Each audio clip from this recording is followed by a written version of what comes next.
Kenji was born under a sky full of stars. Not the bright lights of the palace, but the distant, twinkling kind. He lived in a small village, far from the riches of the emperor.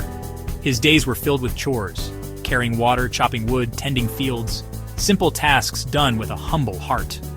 Though life was hard, Kenji possessed a sharp mind. He saw lessons in the smallest things. The ants carrying grains taught him about teamwork.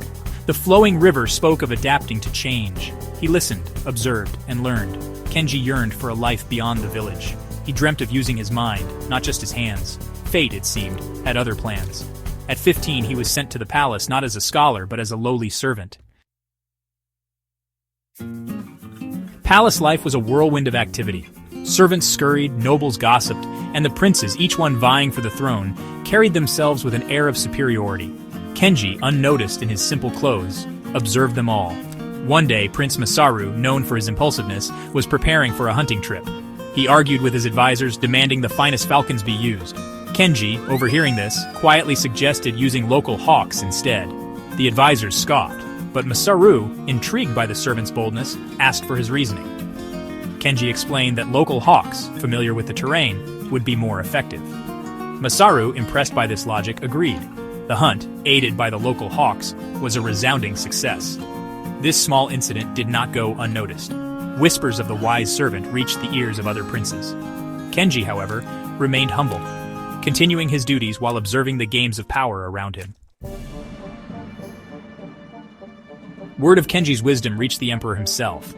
He decided to test the young servant. A neighboring kingdom had sent a gift, a beautiful wooden chest, intricately carved. No one could open it. Locksmiths and scholars tried, but to no avail. The emperor declared that whoever opened the chest would be rewarded handsomely. Princes saw it as a chance to prove their worth. They brought in their finest minds, yet the chest remained stubbornly shut. Days turned into weeks. The princes, frustrated, resorted to desperate measures. Some tried to break the chest open. Others claimed it was cursed. Kenji watched, his sharp mind piecing together clues.